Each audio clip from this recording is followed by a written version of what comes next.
Hello everyone, Father Lamb here and welcome. You might remember a few months ago I showed you my flip phone, and I told you what my brother said when he saw my flip phone. He said to me, "Hey, Pat Moses called, he wants his phone back," you know. Of course my brother's not in my will anymore, but that's another story. Well, I got news for you. Yep, took the plunge, I got a real phone, a big boy phone. How about it? Big change, huh? But I gotta tell you something, I still miss my flip phone. And I miss it because it, fits in your pocket real easily. And then when you're done talking to certain people, you kind of like smack it down like that. And it just makes you feel good. But where I don't miss it is, it's really was hard to text with it. There was 3 letters to a number. So just to say, hello, how are you, would take like 10 minutes to do it. It would drive me crazy. But this new phone, what I learned about texting is you don't even have to hit the numbers to text. You just push a button and you speak into it. Then you hit send, and that sends it to somebody else, and they can talk into their phone and send you a text message. It's pretty wild. So you actually can talk to people you don't want to talk to. There's some great things on this phone, and those who have phones like this, you know what I'm talking about. It's basically you can check your email, do everything on here. It even has a GPS. I should never get lost again. I should never be the lost lamb ever again since I have this phone. But there are some things on here that aren't that good too. In the beginning, I had all these notifications going through, and I didn't even know how to turn it off, and someone had to show me. But every few minutes, the thing would start beeping, and you get all the news of what's going on, and most of it all negative, like who just died of the coronavirus, and how many cases we have, and what's going on politically, and all that craziness was constantly being barraged by that through this phone. Not all that was good. But as I've been sitting with this for maybe 3 or 4 weeks now, I've learned there's one, although there are a lot of good things here, there's one thing that I noticed that isn't good. And that is that anytime there's like downtime, what do? We pick up the phone, see? Anytime there's like, a moment like you're in a doctor's office, and that's not necessarily bad, you can, look at your phone. You're stopped in traffic at a red light, hey, let's check out my phone, and then all of a sudden somebody's beeping behind you because the light turned green. You're like, hey, take it easy, man. I'm not done looking at my email. It can get really crazy. But what I've noticed is this, that all of us at times feel empty inside. That's part of the human condition. And I think the trouble with technology like this is we try to fill that emptiness with anything but God. If you remember that quote, and I know I've used it many times and you've heard it before from St Agustin, when he said, "You have made us for yourself, O Lord, and our hearts are restless until they rest in thee." You and I are made for God. And God creates within us, he has allowed that empty space in us that's for him. And that's a beautiful thing. But what happens is when you and I feel that emptiness, we think there's something wrong with us. And so we try to fill it with other things, what you might call God substitutes. But someone has called that a holy longing. That's a beautiful phrase, that every one of us inside ourselves has this holy longing, that part of ourselves that just wants God. Some people have called it divine discontent. That when we're looking for things other than God, we get discontented about it, because we're really searching for God.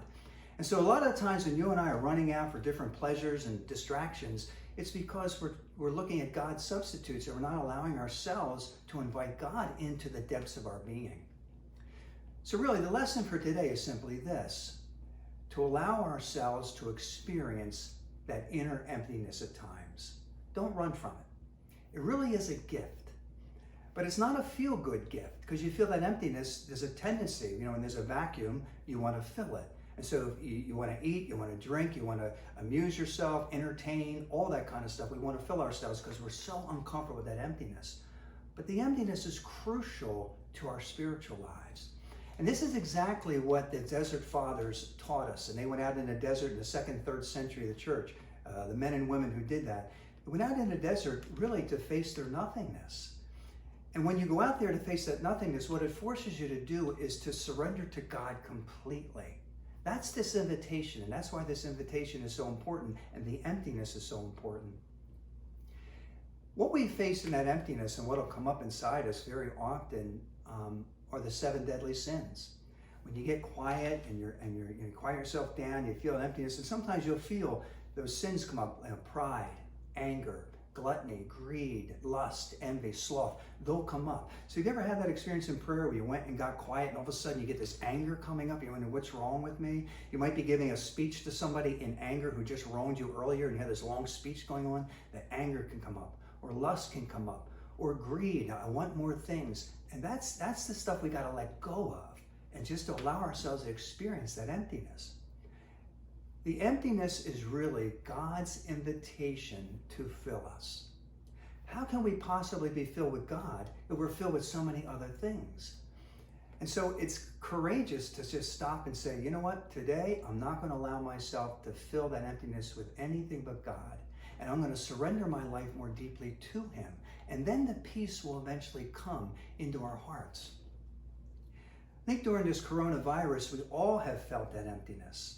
I've heard it from so many grandparents, the emptiness of not being able to hug your grandchildren, or any one of us, any age group, not being able to be with certain people, like really and truly with them, because we're social beings, and you feel that emptiness. We're with each other virtually, but it's not quite the same. And so we all have that emptiness going on. So this time of the coronavirus is really a wonderful time for us to grow spiritually. But the challenge is just to sit still and not fill that emptiness with anyone but God. I think it's Psalm 64 that says, "Be still and know that I am God." This week, fight off the temptation to go to your phone or any technology. In fact, what's the first thing you do when you wake up? Very often it might be, what's on my phone? Who's tried to contact me? Am I important? So we get into that self-importance. Put the phone away. None of us should be that attached to it, because what happens is people are always in contact with us. It's exhausting. It makes you weary, you know? Turn it off for an hour or two. You can call people back. They're not going to, die because you can't get in touch with them. And just gently dwell in the loving presence of God. Let yourself feel the emptiness inside you. See that as God's invitation, saying to you and to me, I want to fill you. And so let Him allow us to be empty so He can fill us with His utter fullness. Remember the words of St Augustin. You have made us for yourself, O Lord, and our hearts are restless until they rest in Thee.